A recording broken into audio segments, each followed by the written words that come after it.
பெண்களா இருக்கிற நம்ம எல்லாரும் தெரிஞ்சுக்க வேண்டிய ஒரு முக்கியமான விஷயம் ஒண்ணு இருக்குங்க.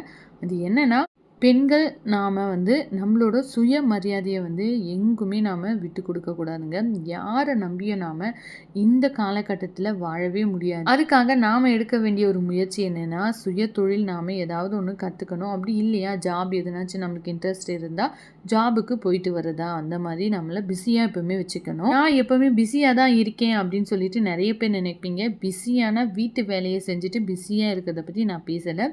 ஏதாவது வருமானம் வர மாரி நமக்கு ஒரு தொழில நாம அமைச்சுக்கணும். அந்த தொழில் நம்ம மனசுக்கு புடிச்சதா இருக்கணும். 24 ஹவர்ஸும் நாம அந்த தொழில எப்பவுமே மனப்பூர்வமா செய்யுவோமா அப்படின்னு சொல்லிட்டு, ரொம்ப பார்த்து பார்த்து நம்பளுக்கு புடிச்ச அந்த தொழில சூஸ் பண்ணணும். மத்தவங்கள பார்த்து ஒரு தொழில தேர்ந்தெடுக்காம, நம்மளுக்கு புடிச்ச தொழில நாம தேர்ந்தெடுக்கும் பொழுது, அதுல வெற்றி அடையலாம். பாய்.